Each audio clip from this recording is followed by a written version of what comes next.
Ada enggak rumah tangga tidak ada masalahnya? Ada? Jangankan kita Pak, Nabi ada masalah dalam rumah tangga. Saya kasih contoh. Pak, istri cantik. Kira-kira istri cantik masalah apa bukan? Masalah Pak. Kenapa? Digoda orang. Apalagi kalau suaminya jelek. Wow, lebih masalah lagi itu Pak. Berarti bagus kalau suami jelek, istri jelek Pak. Istri cantik masalah. Berarti bagus kalau istri jelek. Istri jelek dihina orang Pak. Kita lagi yang malu jalan sama dia. Duluan aja Bu, saya menyusul. Kenapa? Jelek. Istri cantik masalah, istri jelek masalah. Berarti bagus kalau tidak ada istri. Lebih masalah lagi Pak. Berarti bagus kalau banyak istri. Wow, lebih masalah. Ditelepon kita sama tetangga, Pak, ada istrimu di sini, istri pertama sama istri kedua waktu tarik rambut di pasar. Jauh masalah. Ada istri masalah, tidak ada istri masalah, jelek istri masalah, cantik istri masalah.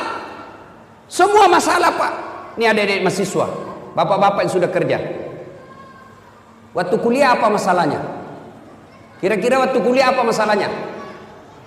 Mau jadi sarjana. Sudah sarjana selesai masalahnya? Waqala idzan, Allah kemudian berfirman, bismillahirrahmanirrahim, innallaha wa malaikatahu yusalluna ala nabi ya ayyuhalladzina amanu sallu alaihi wa sallimu taslima. Sesungguhnya Allah dan para malaikatnya bersalawat kepada Rasulullah Muhammad sallallahu alaihi wasallam, maka wahai orang-orang yang beriman, bersalawatlah kalian kepada Rasulullah dengan sebaik-baik salawat. Sadaqallahul azim, maha benar Allah dengan segala firman-Nya.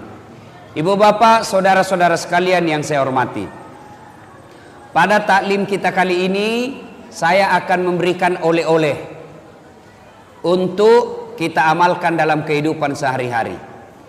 Karena kadangkala ada orang pulang pengajian tidak ada oleh-olehnya kecuali kue. Dos-dos saya biasa lihat itu pengajian, pulang ditanya bagaimana pengajiannya, alhamdulillah hebat. Bagaimana ceramahnya, jago memang itu Ustaz. Apa dia bilang? Saya sudah lupa ya. Bahkan ada sekarang pulang pengajian dia menjadi juri Pak. Pulang pengajian membanding-bandingkan saja Ustaz. Wah, itu kalau Ustaz itu yang ceramah hebat, tapi kalau ini yang satu bikin ngantuk. Itu datang dengar pengajian hanya menilai Ustaz, bukannya mengamalkan tapi menilai saja. Nah, kali ini saya akan memberikan oleh-oleh untuk kita amalkan. Mudah-mudahan dalam kehidupan sehari-hari bisa diterapkan. Bapak, saudara-saudara sekalian, oleh-oleh kita hari ini yang pertama, biasakan kapan dan dimanapun selalu ada wudhu.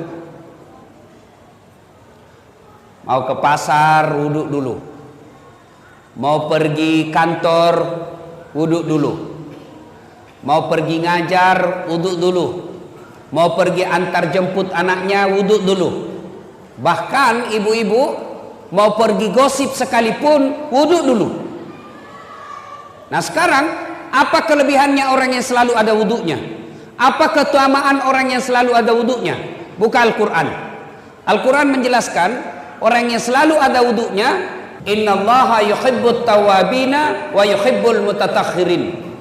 Orang yang selalu ada wudhunya dicintai oleh Allah. Lalu orang kalau dicintai Allah, apa kelebihannya? Apa kelebihan orang yang selalu ada wudhunya? Orang yang selalu ada wudhunya, insya Allah dicintai oleh Allah. Lalu kalau Allah telah cinta kepada kita, apa kelebihannya? Orang yang dicintai Allah Pak, apapun dia minta pasti dikasih. Ya Allah, berikan saya kekayaan, dikabulkan. Ya Allah, sembuhkan penyakitku, dikasih. Kenapa? Sudah dicintai Allah. Namanya orang kalau dicinta, apa dia minta pasti dikasih. Contoh, ada anak muda lagi jatuh cinta sama cewek. Kebetulan ceweknya mata duitan. Dia bilang ceweknya, kak, betul kau sayang saya? Betul. Kalau betul abang sayang saya, belikan saya pulsa. Tidak ada duitnya sang cowok, terpaksa dia pinjam sama temannya. Bos, pinjam dulu uangmu 100.000. Bulan depan saya ganti 200.000. Untuk apa? Daripada dia putuskan cintaku, biarlah saya ganti kau 200.000. Terpaksa pinjam duit. Untuk apa? Menyenangkan hati yang dicintai. Ustadz, saya selalu ada wudhu. Tiap hari saya ada wudhu, Ustadz. Tapi yang saya minta tidak dikasih. Percayalah, apa yang kita minta tidak baik buat kita. Contoh, selalu saya contohkan. Tamat SMA dulu, Pak, saya daftar tentara, menjadi akabri penerbang. Begitu tes fisik tidak lulus. Kenapa? Ceper, tidak cukup tinggiku. Saya protes kepada Allah. Ya Allah, kenapa kau takdirkan saya dalam keadaan pendek? Saya 14 bersaudara, Pak. Saya yang paling pendek. Saya anak ke-13. Kenapa ketawa? Bagus itu kalau banyak anak, daripada cuma 2. Coba kalau 14 anak, Pak. 1 anggota DPR, 1 lurah, 1 jaksa, 1 polisi, 1 tentara, 2 penghafal Quran, 4 mubalik. Hebat, Pak. 14 anak, 1 tenggelam, masih ada 13. 1 digigit buaya, masih ada 12. 1 di penjara, masih ada 11. Tapi coba kalau cuma 2, 1 tenggelam, 1 di penjara, habis. Orang dulu itu banyak anak, banyak rezeki. Ibu saya sekarang, Pak, tiap bulan 14 juta gajinya. Tiap bulan. Dari mana? 1 anak 1 juta. 14 juta dia terima 1 bulan. Kalah gaji pegawai, Pak. Dia bilang, ibuku, andai saya tahu begini, saya kasih banyak dulu anakku. Nah, dari 14 bersaudara, saya yang paling pendek. Saya protes kepada Allah. Ya Allah, kenapa kau lahirkan saya dalam keadaan pendek? Kau tidak rugi jadi kalau saya jadi tentara. Teman saya lulus, Pak. Padahal itu teman saya tidak pernah dia kalah nilaiku. Lulus polisi. Sekarang dia serse di Sulawesi Barat. Reserse. Sudah bunga-bunga dia di sini 2. Pakai baret merah. Saya lulus pakai baret putih. Tapi alhamdulillah, dengan baret putih yang saya pakai, mulai baret hitam sampai baret putih, ku caramai kau semua. Allah kasih yang terbaik. Saya gagal jadi tentara, daftar lagi saya jadi dokter. 3 kali saya ikut UMPTN. Malah saya lulus di Sospol. Temanku yang jadi dokter, kira-kira 3 tahun yang lalu, saya telepon Ramadan, dok, kembali lebaran sama keluarga. Tidak, Ustadz. Rugi-rugi tuh cari uang, tidak kumpul lebaran sama keluarga. Apa dia bilang? Mahal, Ustadz. Untuk sampai ke kampung 16 juta tiket. Dalam hatiku, alhamdulillah, untung saya tidak jadi dokter. Untung saya jadi Ustadz. Sekarang saya keliling-keliling ceramah, Pak. Allah kasih yang terbaik. Maka kalau mau dicintai Allah, biasakan ada wudhu. Kalau Allah telah cinta sama sampean, apa yang Bapak minta pasti dikasih. Kalau tidak dikasih, jangan sangka buruk. Pasti yang Bapak minta tidak baik buat Bapak. Anak daftar tentara tidak lulus, bukan di situ yang terbaik. Anak daftar PNS tidak lulus, bukan di situ yang terbaik. Percayalah, Allah memberikan yang terbaik. Yang kedua, orang yang selalu ada wudhunya. Setelah dicintai Allah, maka orang yang selalu ada wudhunya, insya Allah terpelihara dari dosa dan maksiat. Kok bisa? Contoh, Pak. Bapak kalau ada wudhu, kan tidak mau jabat tangan sama perempuan. Coba lihat. Jangankan sama orang lain, sama istri sendiri kita tidak mau itu. Sudah wudhu, ada istri. Aja. Kajenekku. Jangan ada wudhuku. Padahal dengan istri, apalagi dengan orang lain. Kalau ada wudhu, terpelihara dari dosa, maka mulai besok, Pak, amalkan itu. Kemana-mana ada wudhu. Saya rasakan waktu saya sekolah kuliah, kalau saya naik angkot, tidak mau saya duduk dekat sama cewek. Cewek di sini, saya di sini. Terpaksa duduk dekat cewek. Kenapa itu yang kosong kita mau ujian? Oke, duduk sama cewek, tapi saya waspada. Saya selalu waspada, Pak. Tiba-tiba sopir yang mendadak, saya pegang itu besi. tahan. Kenapa? Saya ada wudhu. Tapi kalau tidak ada wudhuku Pak, belum direm, saya nyasar duluan. Coba. Jadi orang yang selalu ada wudhunya, insya Allah terpelihara dari dosa dan maksiat. Yang ketiga, orang yang selalu ada wudhunya, insya Allah terhindar dari kekafiran ketika wafat. Kok bisa? Ajal kita tidak tahu kapan menjemput. Ajal kita tidak tahu kapan datangnya. Tapi kalau ada wudhu, ajal menjemput, kita dalam keadaan suci. Sebelum saya lanjut ini Pak, ini bapak-bapak yang bawa anak. Bedanya bapak saya dulu waktu saya kecil Pak, saya ini tidak pernah mondok Pak, tidak pernah mondok. Bahkan saya pernah tamat SD, pernah bertengkar bapak saya berdebat. Karena saya mau masuk pesantren tapi tidak dikasih masuk pesantren. Kenapa? Pesantren waktu itu mahal. Tidak bisa bapak saya bayar. Bayangkan 14 bersaudara, bapak saya petani penggarap. Tahu namanya petani penggarap Pak? Sawahnya orang dia kerja, kalau naik 10 karung, ya 9 karung untuk yang punya sawah, 1 karung untuk bapak saya. Itu namanya petani penggarap. Jadi waktu itu saya mau masuk pesantren, bapak saya tidak bisa. Kenapa? Waktu itu pesantren lebih mahal daripada sekolah umum. Tidak pernah mondok. Tapi bagaimana bapak saya kalau dia bawa saya ke masjid? Sudah kok, duduk kamu di sini, dengar itu ustaz ceramah. Maka saya dah tahu agama melalui masjid. Coba bapak-bapak bawa anaknya berkeliaran di sana. Itu bedanya kita orang Kristen Pak. Itu orang Kristen kalau dia bawa anaknya ke masjid, dia ke gereja, dikasih duduk di sampingnya itu. Duduk kok, dengar pendetamu. Coba lihat itu anak-anak Nasrani kalau dia ke pendeta ke gerejanya. Duduk samping. Kalau kita duduk dengar ceramah, anaknya kopi main. Siapa anak itu? Tidak ada yang mau akui itu.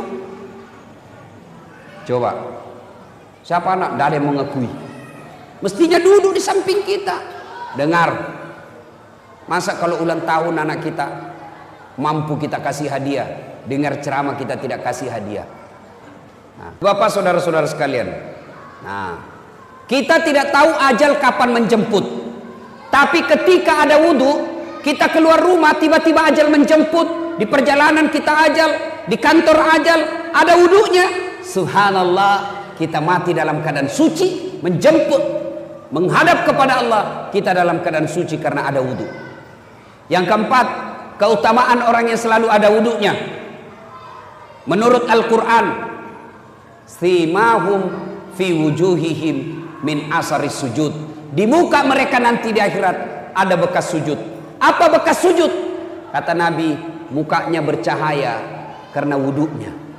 Dijelaskan dalam kitab, umat Islam nanti menghadap Qadir Rabbul Jalil, dia tidak perlu mengaku ya Muhammad saya umatmu, tapi tanda-tandanya bercahaya wajahnya. Nanti umat Islam Pak mengeluarkan cahaya wajahnya, sehingga ketika menghadap Allah tidak perlu lagi kita mengaku ya Muhammad saya umatmu, tapi otomatis ketahuan karena wajahnya berseri-seri akibat wudhu.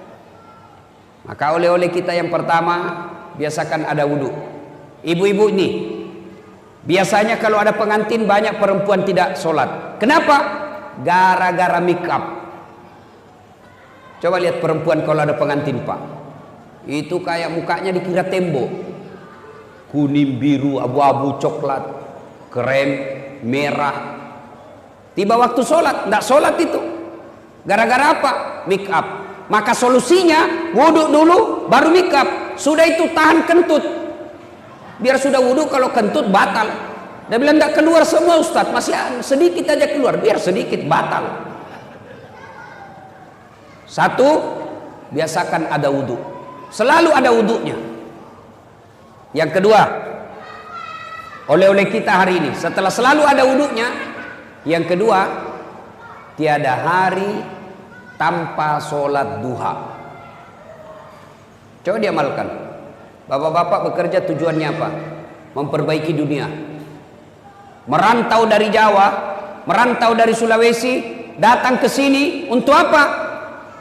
Memperbaiki dunia. Lalu siapa yang punya dunia? Allah Subhanahu wa ta'ala.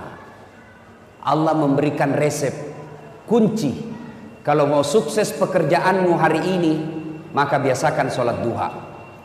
Amalkan sholat duha. Bagaimana caranya sholat duha? Semua sudah tahu lah. Waktunya aja yang berbeda.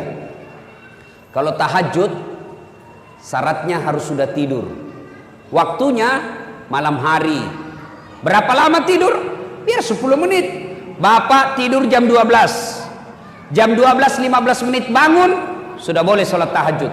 Tapi waktu paling bagus sepertiga di akhir malam, kira-kira jam 4 subuh. Nah, itu paling bagus. Tapi kalau kita terbangun jam 1, boleh. Berapa rakaat? 2 sampai dengan 8. Artinya apa? 2 rakaat salam, 2 rakaat salam, 2 rakaat salam, 2 rakaat salam. Apa niatnya? Sudah. Sholli sunnatal tahajud. Rakaataini lillahi ta'ala. Allahu Akbar. Saya niat sholat sunnah tahajud. 2 rakaat sunnah hukumnya bagi saya lillahi ta'ala. Allahu Akbar. Itu kalau sholat tahajud. Kalau sholat duha, waktunya pagi hari. Jam berapa? Jam 7 kira-kira sampai menjelang duhur. Ya kira-kira setengah 12. Berapa rakaat? 2 sampai dengan 8. Boleh 2, boleh 4, boleh 6. Lebih bagus 8. Bagaimana niatnya? Ini yang selalu jadi pertanyaannya Ibu Majelis Taklim. Apa niatnya? Niat itu tidak harus diucapkan, Pak. Niat itu tidak harus dilafazkan. Niat itu bahasa hati. Tanpa diucapkan Allah sudah tahu. Misal Bapak wudhu, sudah ada dalam hati mau sholat duha, itulah niat. Tapi kalau mau diucapkan, boleh. Sholli sunnatal duha rakaataini lillahi ta'ala. Allahu Akbar. Saya niat sholat sunnah duha 2 rakaat. Sunnah hukumnya bagi saya lillahi ta'ala. Allahu Akbar. Sudah. Tidak hafal juga itu, ambil jalan pintas. Gimana caranya? Berdiri tegak, menghadap ke kiblat, baru bilang begini, Tuhan, sembahyang sunat duha ya. Allahu Akbar. Sudah. Yang ketawa, saya serius ini Pak. Sudah, 2 rakaat berikutnya ulang lagi. Tuhan, masih seperti yang tadi. Allahu Akbar. Sudah. Daripada tunggu hafal usalli, kalau tidak hafal Bapak tidak sholat. Boleh bahasa Indonesia, boleh. Kalau niat boleh bahasa apa saja. Bahasa Jawa monggo, bahasa Bugis silahkan, bahasa Indonesia boleh, bahasa Inggris kalau tahu niat. Tapi kalau takbir Allahu Akbar, sudah tidak boleh bahasa masing-masing.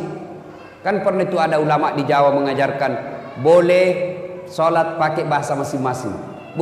Bagaimana kacaunya sholat dalam masjid kalau kita pakai bahasa masing-masing, Pak? Yang jadi imam pakai bahasa Arab. Allahu Akbar. Makmum datang orang Sulawesi, dia takbir pakai bahasa Bugis. Pungallahu ta'ala malopo. Wih, datang orang Padang, dia takbir pakai bahasa Padang. Allah nan gadang. Wih, datang orang Betawi, anak gaul dari Betawi, dia takbir pakai bahasa Betawi. Allah gede banget gitu loh. Kan kacau sholat. Tapi kalau niat bahasa apa saja boleh. Saya niat sholat sunnah duha. Sunnah hukumnya bagi saya lillahi ta'ala. Allahu Akbar. Sudah baca doa iftitah. Sudah baca doa iftitah, baca Al-Fatihah. Sunnah wa duha. Kalau tidak hafal surah apa saja, bahkan boleh tanpa surah pendek. Boleh. Minimal selesai Al-Fatihah, minimal 1 ayat. 1 ayat, bukan 1 surah. Mana disebut 1 ayat? Waladhdallin. Amin. Bismillahirrahmanirrahim. Alif lam mim. Allahu Akbar. Boleh. Rakaat berikutnya waladhdallin. Amin. Bismillahirrahmanirrahim. Yasin. Allahu Akbar. Boleh.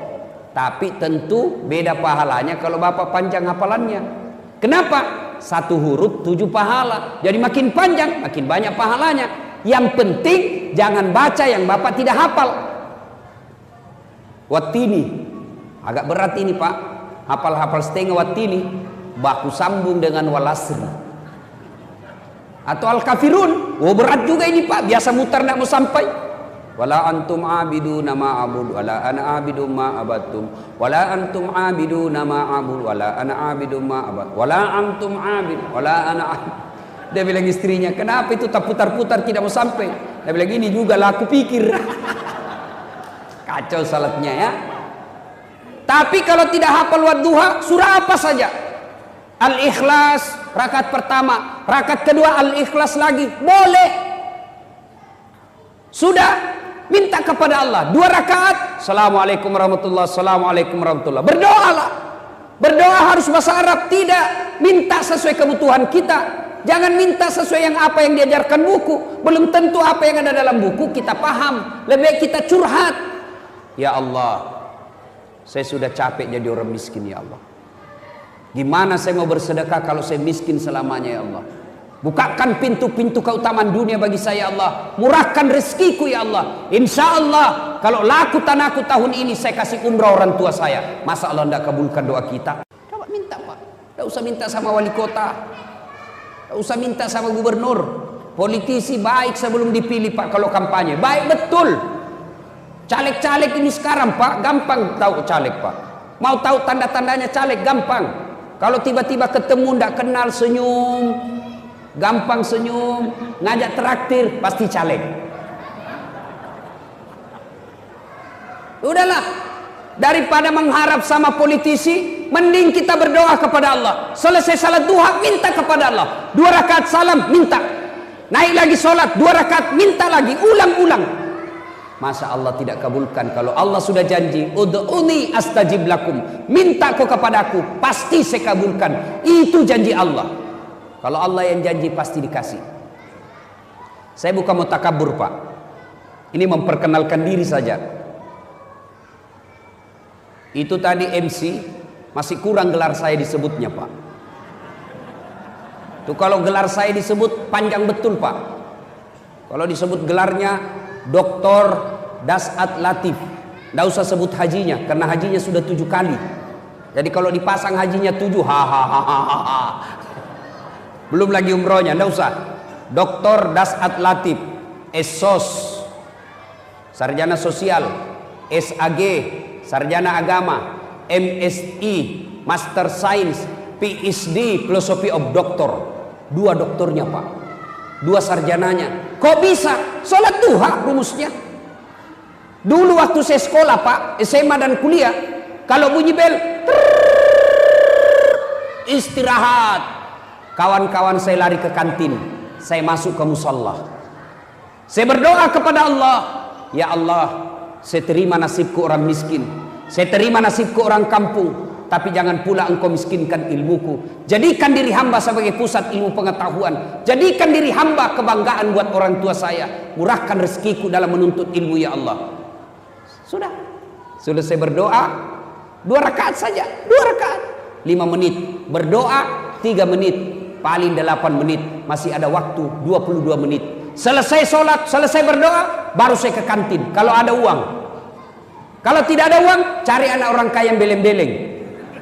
Beleng-beleng itu kalau di Makassar dongo. Dongo itu kata Rocky Gerung dungu atau goblok. Karena anak-anak orang kaya rata-rata beleng-beleng. Dan saat ada PR, ada. Kerjakan dulu, gampang. Tapi belikan saya kue, barter. Sholat duha. Biasakan sholat duha. Kecil buat Allah kasih kita dunia. Apa susahnya Allah? Kasih dunia, sholat diperbaiki. Minta kepada Allah. Pak, saya pernah rasakan jadi cleaning service, membersihkan toilet 4 travel terbesar di Makassar waktu itu, Jalan Mapanyuki. Saya bilang sama yang punya travel, tidak usah gaji saya, tapi kasih masuk namaku kalau ada undian umroh. Kasih masuk nama saya, tidak usah gaji. Sampai tutup itu kantor, tidak dapat saya Pak. Saya pernah menjadi pegawai catering, ngantar-ngantar nasi. Ya kalau catering mewah, ini catering abal-abal Pak. Jalan Harimau, lorong 77A, depan Masjid Baitul Aman. Situ ada catering, orang bau-bau, namanya Bapak Resa. Bapak Resa kasih kerja saya ngantar nasinya ke Jalan Sudirman. Semua bank-bank itu langganannya saya ngantar. Tidak usah gaji saya, kasih makan saya 2 bersaudara 1 hari, 2 kali saja, tidak usah kasih saya duit. Saya pernah menjadi loper koran, ngantar-ngantar koran, selesai salat subuh pakai sepeda BMX, dicuri lagi sepedaku. Saya pernah keluar dari kelas belajar Pak, waktu itu saya kuliah. Saya keluar dari kelas, ada kawan saya, senior saya, tunjukin saya. Dasar, tidak malu-malu kau itu. Apa? Bajumu cakar terus. Tahu cakar? Baju bekas. Itu kalau di toko resmi 100.000 satu, ini 100.000 7 masih bisa ditawar. Saya tidak marah, saya cuma bilang, ya Allah, murahkan rezekiku, panjangkan umurku, supaya saya bisa berbuat baik sama ini orang. Saya pernah rasakan itu Pak, naik mobil dari kampung saya di Pindrang, kurang lebih 200 km, naik mobil sampai ke Makassar, 8 jam berdiri. Kenapa? Bayar setengah. Kalau bayar full waktu itu 6.000, saya cuma bayar 2.000. Berdirilah saya Pak. Paling siksa kalau tengah malam, ngantuk. Saya rasakan itu berkali-kali. Demi Allah saya sering rasakan. Saya pulang sekolah, pulang kuliah, mau pulang kampung, ceritanya mau minta duit sama bapak saya. SPP waktu saya itu 92.000. 90.000 satu bulan, satu semester.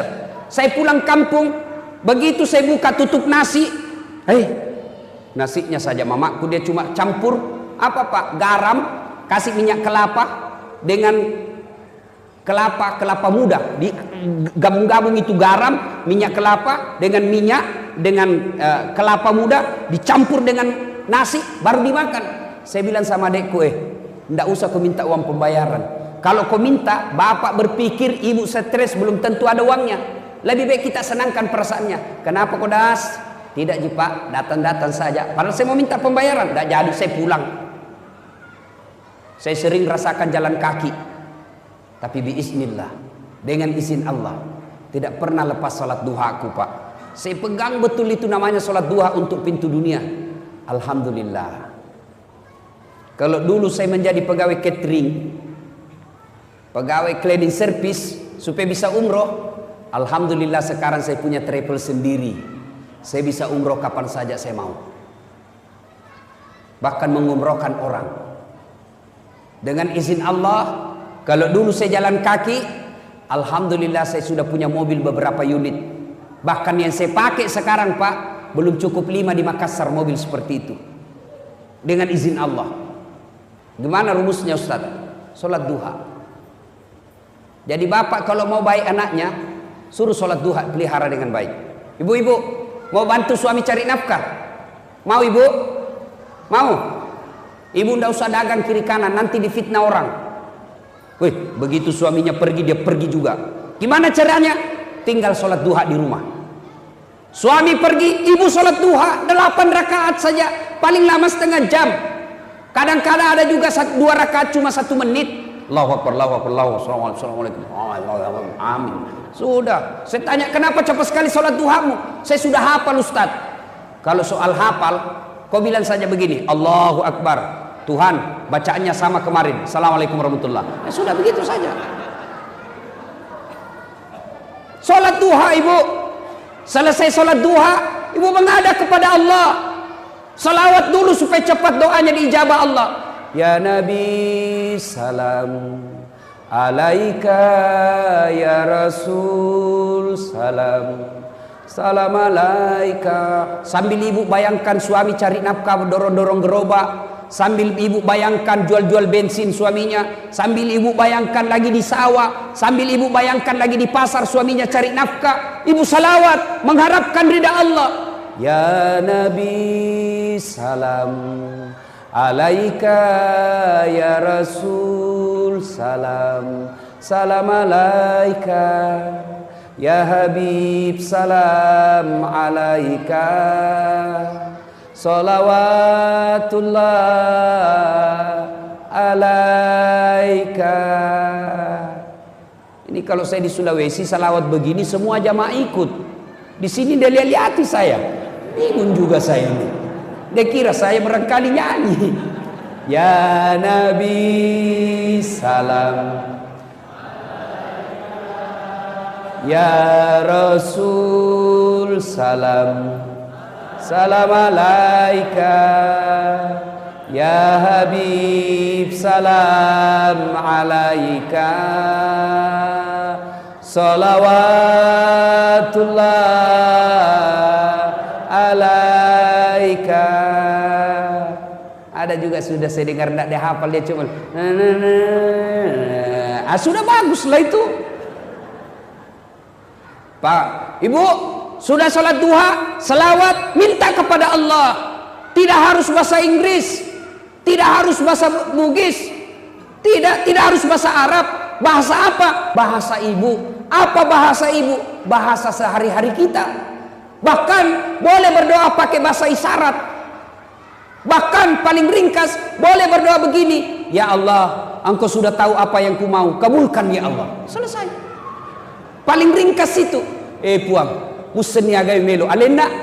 Paling gampang itu. Ya Allah, kasih saya yang saya mau ya Allah. Saya tidak tahu menyusun kata-kata ya Allah, tapi Engkau tahu apa yang ku mau, kabulkan cepat ya Allah. Selesai. Daripada bahasa Arab tidak ditahu artinya, bingung malaikat. Amin ya. Dia bilang, malaikat apa maksudnya ini ibu?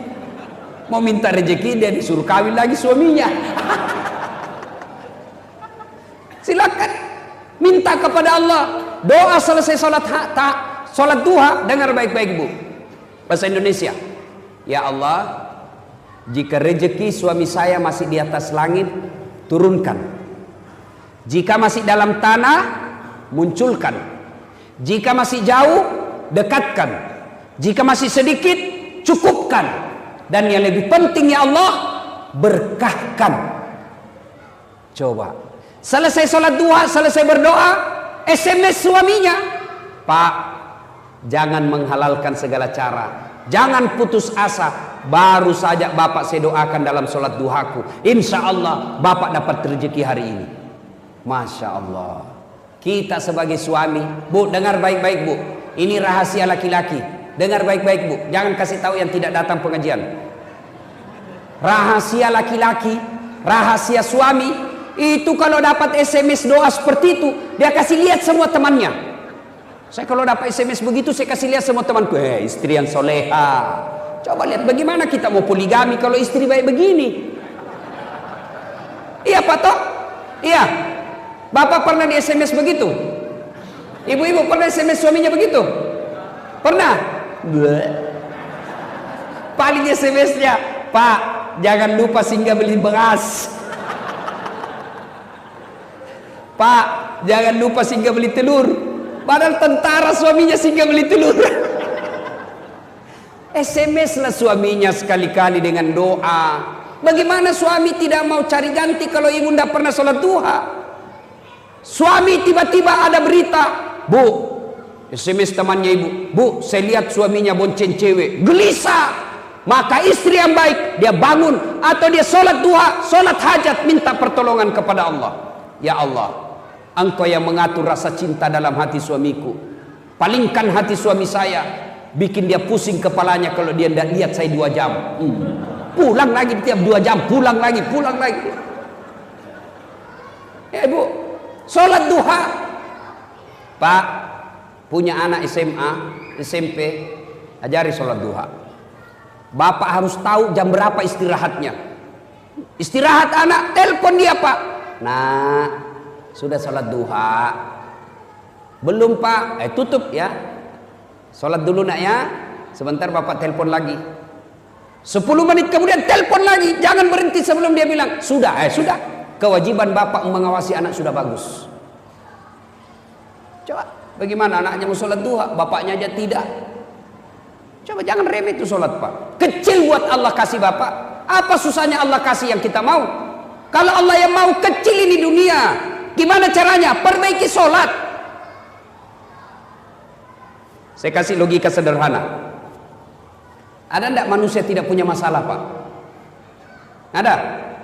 Kira-kira ada di sini tidak punya masalah? Kalau saya lihat dari sana sampai sana dan di belakang, semua muka-muka penuh masalah. Cicilan belum lunas, mau punya anak, mau tambah istri. Masalahnya mau tambah istri. Tapi ibu juga jangan salahkan kalau suami mau nambah. Bagaimana kita tidak mau nambah Pak? Nabi jelaskan, wanita yang baik itu adalah yang menyenangkan hati ketika dipandang suaminya. Bapak di rumah menyenangkan hati tidak istri kalau dipandang? Menjengkelkan.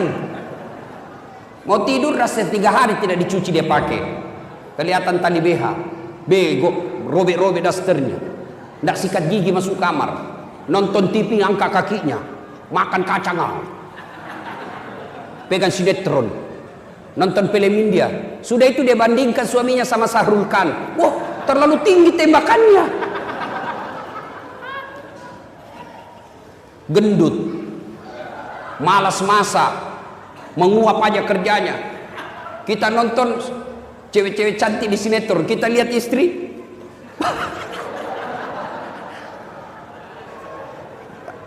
dia ngangkat keteknya Pak sambil menguap. Bagaimana suami tidak tekanan batin? Bu, lain kali kita bahas bagaimana menjadi istri yang soleha. Nah ibu bapak saudara-saudara sekalian, ada enggak rumah tangga tidak ada masalahnya? Ada? Jangankan kita Pak, Nabi ada masalah dalam rumah tangga. Saya kasih contoh Pak, istri cantik. Kira-kira istri cantik masalah apa bukan? Masalah Pak. Kenapa? Digoda orang. Apalagi kalau suaminya jelek. Wow, lebih masalah lagi itu Pak. Berarti bagus kalau suami jelek, istri jelek Pak. Istri cantik masalah. Berarti bagus kalau istri jelek. Istri jelek dihina orang Pak. Kita lagi yang malu jalan sama dia. Duluan aja Bu, saya menyusul. Kenapa? Jelek. Istri cantik masalah, istri jelek masalah. Berarti bagus kalau tidak ada istri. Lebih masalah lagi Pak. Berarti bagus kalau banyak istri. Wow, lebih masalah. Ditelepon kita sama tetangga, Pak, ada istrimu di sini, istri pertama sama istri kedua waktu tarik rambut di pasar. Itu masalah. Ada istri masalah, tidak ada istri masalah, jelek istri masalah, cantik istri masalah. Semua masalah Pak. Ini adik-adik mahasiswa, bapak-bapak yang sudah kerja. Waktu kuliah apa masalahnya? Kira-kira waktu kuliah apa masalahnya? Mau jadi sarjana. Sudah sarjana selesai masalahnya? Belum. Mau dapat kerja pegawai. Sudah jadi pegawai selesai masalahnya? Belum. Muncul masalah baru. Mau cek kepala bagian. Sudah jadi kepala bagian selesai masalahnya? Tidak. Mau jadi kepala dinas. Sudah kepala dinas selesai masalahnya? Belum. Muncul masalah baru. Mau jadi sekda. Sudah jadi sekda selesai masalahnya? Tidak. Mau jadi bupati. Sudah jadi bupati selesai masalahnya? Tidak. 2 periode dong. Ayo. Sudah 2 periode selesai masalahnya? Belum. Mau jadi gubernur. Dulu apa masalahnya? Mau punya mobil. Sudah punya mobil selesai masalahnya? Tidak. Cicilannya kasih pusing. Sudah lunas selesai masalahnya? Tidak. Jelek lagi dilihat mobilnya. Tidak ada orang tidak ada masalahnya Pak. Ustadz tidak ada masalahnya? Banyak masalahnya Pak. Kadang-kala ditipu, kadang-kala diundang seada-adanya, diundang pakai motor tua. Saya pernah diundang jemput pakai Vespa tua Pak. Ribut sekali. Saya bilang, hehehe, kasih mati tuh motormu, kau ganggu komplek. Dia bilang kalau dikasih mati Ustaz tidak mau menyala. Motor tua Pak. Buru-buru Ustaz, naiklah saya. Tak, kipas-kipas saya punya sarung. Dia paksa jalan motornya, motor tua Vespa. Dalam hati saya mati betul mesinnya. Pas mati dia berdiri baru dia bilang, minta maaf Ustaz, tolong dulu dorong. Itu masalah Pak. Ustaz masalah, pegawai negeri masalah, tentara masalah, semua orang ada masalah. Nabi pun ada masalahnya. Dalam rumah tangga beliau pernah kelaparan 3 hari sehingga Hasan Hussein pucat. Lama tidak makan, cuma minum. Coba. Dalam rumah tangga romantis, Nabi pernah difitnah Aisyah selingkuh. Dalam rumah tangga kekeluargaan, beliau Rasulullah diusir oleh pamannya, pindah dari Mekah ke Madinah. Siapa yang usir? Abu Lahab dengan Abu Sofyan, sepupu satu kalinya Nabi. Coba. Semua ada masalah Pak, apalagi kita. Berarti masalah itu bukan masalahnya. Masalah kita bukan masalah itu, tapi masalah kita adalah bagaimana cara mengatasi masalah. Itu yang jadi masalah. Bagaimana cara mengatasi masalah. mengatasi masalah tanpa masalah. Oh, tahu juga orang Pegadaian di sini ya. Nabi ada masalahnya, beliau bagaimana solusinya? Ambil wudhu, sholat hajat 2 rakaat, ngadu kepada Allah. Itu Nabi ada masalah, beliau wudhu, ngadu kepada Allah. Kalau kita ada masalah, ambil Facebook, update status, teganian kau, rindu sama suaminya, di mana di kau? Mau malam, update status, kesepian banget, disleding sama temannya, boleh juga tuh diganti. Selingkuh berawal dari Facebook. Kita ini kan selalu berdoa, Pak. Manusia akhir zaman rajin berdoa. Berdoanya di mana? Di status. Sibuknya itu Tuhan mau baca statusmu. Mengadu kepada Allah. Salat duha, salat hajat, minta kepada Allah. Kalau Allah yang kabulkan, kecil. Dua bapak saya tanya, ada yang pernah tidur di sini 24 jam tidak pernah bangun-bangun? Ada? Ada enggak yang pernah tidur di sini Pak 2 hari tidak pernah bangun-bangun? Ada? Kecuali pingsan atau koma. Tidak masuk akal. Tapi kalau Allah yang mau, ada manusia yang tidur bukan 2 hari, bukan 1 bulan, bukan 1 tahun, bukan 100 tahun. Berapa? 309 tidur tidak pernah bangun-bangun. Ashabul Kahfi buka Quran. Tidak masuk akal, tapi kalau Allah mau, jadi. Sini saya tanya, ada tidak manusia bisa hidup kalau dibakar api yang sangat besar? Kira-kira bisa? Bisa tidak? Tidak mungkin, pasti mati kalau dibakar api. Tapi kalau Allah yang mau, Ibrahim alaihissalam dibakar dalam api yang sangat besar, keluar kedinginan. Kalau Allah mau. Tidak percaya? Buka surah Al-Anbiya. Apa lagi? Pak, perempuan tidak pernah disentuh laki-laki, bisa hamil tidak? Perempuan tidak pernah disentuh laki-laki, bisa hamil? Tidak mungkin, kata ilmu kedokteran. Tapi kalau Allah yang mau, Siti Maryam, wanita suci, tidak pernah disentuh laki-laki, lahir Isa alaihissalam. Coba kalau Allah mau. Cuma sekarang banyak mau saingan Siti Maryam, hamil tidak ada suaminya, beleng-beleng. Kalau Allah yang mau, tidak ada mustahil. Maka Allah cuma minta ista'inu bis-sabri was-salah. Perbaiki sholat. Ada sakit asam urat di sini? Ada? Prostat, kolesterol, gula, kecil buat Allah, kecil. Kecil buat Allah sembuhkan itu. Gimana caranya? Jangan ke dokter dulu, ngadu dulu kepada Allah dalam sholat tahajud, baru ke dokter. Memangnya dokter yang sembuhkan kita? Bukan dokter yang sembuhkan. Siapa yang sembuhkan? Allah. Kalau dokter yang sembuhkan, mestinya tidak ada dokter yang sakit. Tapi buktinya mantan Menteri Kesehatan Republik Indonesia meninggal gara-gara penyakit. Menteri Kesehatan, Pak, mestinya tidak sakit meninggalnya. Sakit, Pak. Kalau Allah mau. Coba. Dan sampai detik ini, mohon maaf kalau ada dokter di sini, sampai detik ini saya belum pernah dokter yang hebat, ketemu dokter yang hebat. Kenapa? Begitu saya ke dokter, saya juga yang kasih tahu penyakitku. Iya toh? Assalamualaikum dok. Waalaikumsalam. Kenapa Ustaz? Mas Ustaz, kenapa Ki Ustaz? Ini tidak enak, serasa perutku menceret-menceret. Kenapa bisa? Dalam hatiku, urusanmu ke dokterku. Tapi kan tidak. Dia tanya berapa berat badan, berapa umur. Kenapa? Beda umur, beda berat badan, beda dosis obat. Kenapa disuruh? Nah ini obat, datang lagi 3 hari akan datang. Kenapa? Apa dokter mau duit? Bukan. Kenapa? Mau dilihat efeknya ini obat, cocok apa tidak. Kalau tidak, ganti obat. Tapi Allah, tanpa Bapak beritahukan, Allah tahu apa penyakit Bapak. Maka lebih minta kepada Allah. Nah, kalau urusan dunia, adik-adik, kecil ini dunia.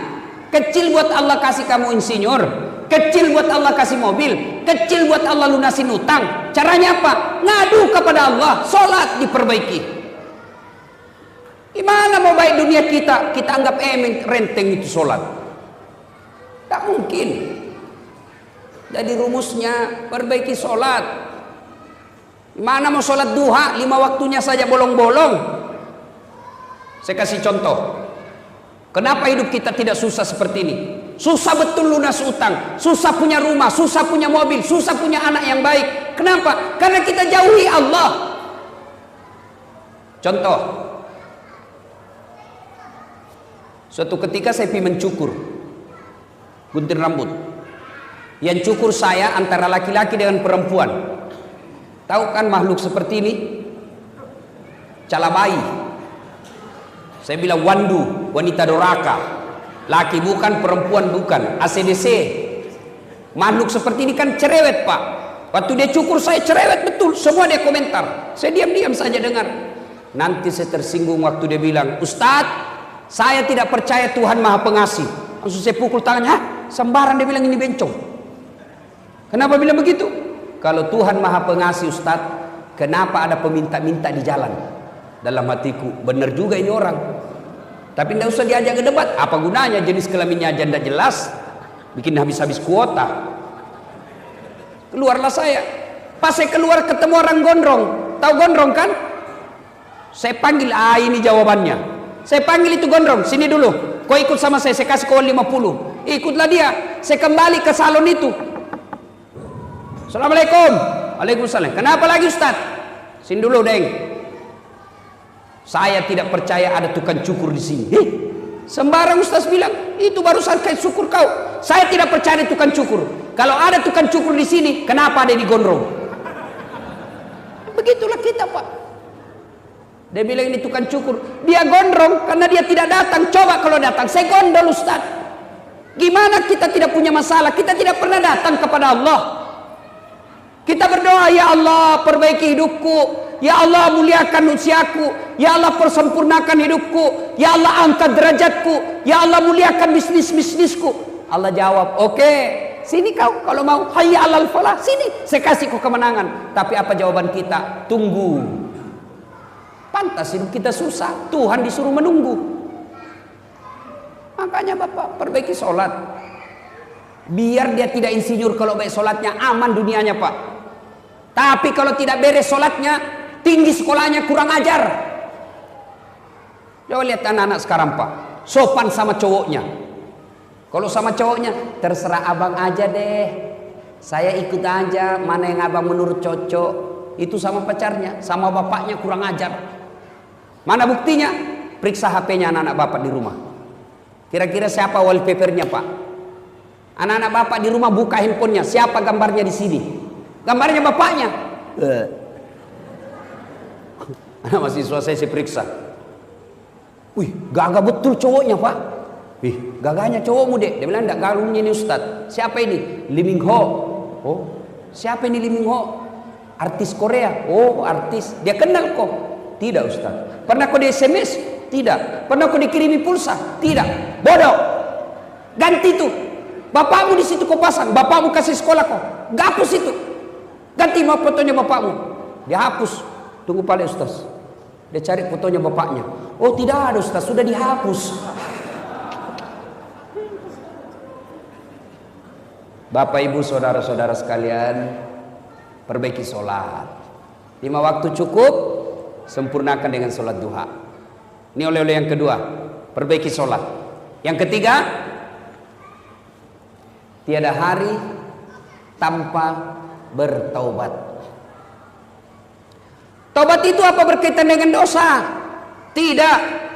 Kalau taubat hanya berkaitan dosa, maka Nabi tidak usah bertaubat. Nabi tidak perlu istighfar. Kenapa? Nabi tidak punya dosa.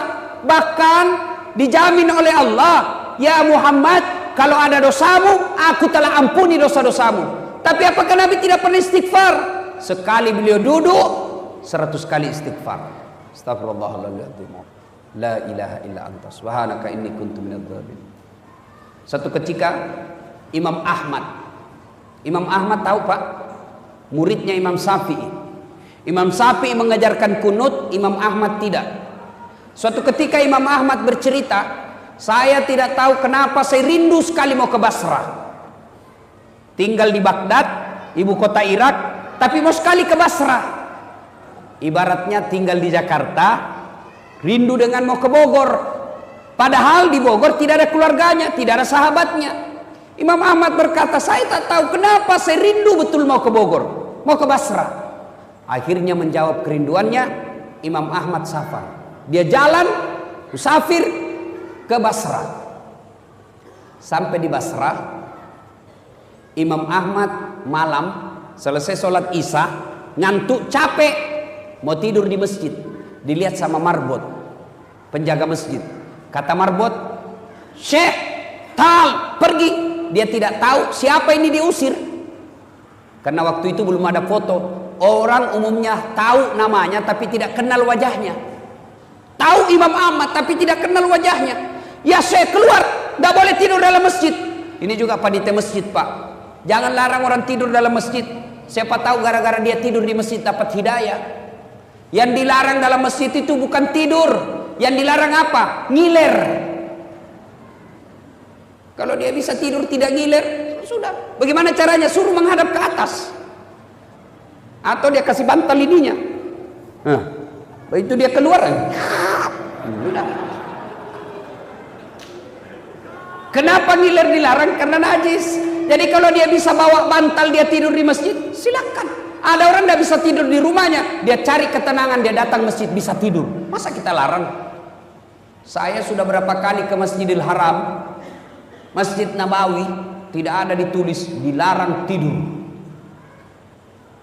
Sudah tidak apa-apa, Pak. Siapa tahu dia bisa tenang di dalam masjid. Cuma jangan tiap malam, apalagi sampai masak di dalam masjid. Nah, itu saya juga tidak setuju. Ada juga yang datang masak, gantung celana dalam di pinggir di pagar masjid. Nah, itu Islam tidak seperti itulah. Ya. Tapi masih lebih baik daripada dia peminum.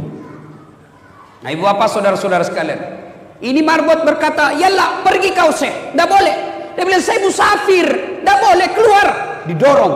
Akhirnya Imam Ahmad tidur di teras. Dia bilang, "Tidak boleh, di teras juga tidak boleh. Keluar kau." Dilihat sama penjaga tukang roti di depan masjid. Kata tukang roti, kasihan betul ini bapak. Diusir-diusir. Akhirnya apa dia bilang? "Ya setan, Pak Tua sini." Dan dia juga tidak tahu siapa ini. Syekh, kalau mau tidur di rumah sempit, silakan ikut di rumah saya. Tapi rumah saya sempit, silakan. Pergilah Imam Ahmad tidur. Pagi hari ada yang menarik perhatiannya Imam Ahmad. Apa itu? Ini tukang roti. Selama dia bikin roti, kalimat istighfar yang keluar dari mulutnya. Dia ngambil terigu, astagfirullah. Dia kasih air, astagfirullah. Dia ulek-ulek, astagfirullah. Astagfirullah, astagfirullah. Dia iris-iris, astagfirullah, astagfirullah, astagfirullah. Dia panasi, astagfirullah. Imam Ahmad berpikir, wih, hebat ini. Banyaknya istighfarnya satu kali kue. Dia datangi tuh orang tua pembikin kue. "Pak, Bapak sudah lama begini." "Ya, alhamdulillah sudah lebih 30 tahun." "Apa yang Bapak dapat dengan kalimat istighfar?" Dengar jawabannya, Pak. "Alhamdulillah, sepertinya semua keinginan saya Allah kabulkan. Apa yang saya minta Allah kasih." Dia ingat ini penjual roti. Ada satu yang belum aku dapat. Apa? Semenjak saya tahu, saya selalu berdoa, "Ya Allah, jangan mati saya, jangan kau cabut rohku sebelum ketemu Imam Ahmad." Ternyata Imam Ahmad lah yang ada di depannya. Mendengar ini, Imam Ahmad menetes air matanya dan berkata, "Allahu Akbar. Pantas saya rindu datang ke sini. Saya jalan kaki datang ke sini, didorong-dorong keluar ke masjid. Ternyata untuk menjawab doamu yang ingin ketemu dengan Imam Ahmad, kabibat dengan istighfar." Maka Bapak, kalau ada sudah 2 tahun berdoa tidak dikabulkan, maka sebelum berdoa banyak-banyak istighfar. Astaghfirullah Rabbal baraya, astaghfirullah minal khataya. Coba ibu-ibu, kalau suaminya marah, "Mama, astaghfirullah Rabbal." Naik suaranya suami, "Astaghfirullah." Oh, itu insya Allah. Bapak juga kalau istri sudah istighfar, mestinya bapak kuling daun. Tambah kurang ajar. Wah, itu bapak kesurupan namanya itu. Coba istighfar, Pak. Salah satu senjata melawan setan, kalimat istighfar. Nabi pernah dialog dengan iblis. Iblis, kalimat apa yang paling kau takuti di antara kami? Nabi bertanya, apa yang paling kau takuti di antara kami? Iblis menjawab, kalimat istighfar. Kenapa? Setengah mati aku suruh kau berdosa, setengah mati ku kumpul-kumpul dosamu, ternyata dengan kalimat istighfar habis lagi. Maka Bapak biasakan itu sambil duduk istighfar. Astagfirullah, astagfirullah, astagfirullah, astagfirullah. Ibu-ibu sambil nunggu anaknya jemput sekolah, duduk sambil istighfar. Insyaallah istighfar menghapus dosa, mempercepat dikabulkannya doa. Ibu bapak saudara-saudara sekalian, banyak hal yang ingin kita sampaikan, tapi waktu yang terbatas. Inilah tausiah kita ulang. Oleh-oleh kita hari ini, biasakan kapan dan dimanapun selalu ada wudhu. Yang kedua, tiada hari tanpa sholat duha. Sempurnakan sholat 5 waktu, lengkapi dengan sholat-sholat sunnah. Dan yang ketiga, tiada hari tanpa istighfar atau bertobat. Mudah-mudahan mampu kita amalkan ini. Kalau 3 hal ini kita amalkan, janji Allah, maqamam mahmuda, saya angkat derajatmu. Derajat di dunia, insya Allah derajat di akhirat kelak. Ibu bapak saudara-saudara sekalian, inilah tausiah kita, mudah-mudahan ada manfaat.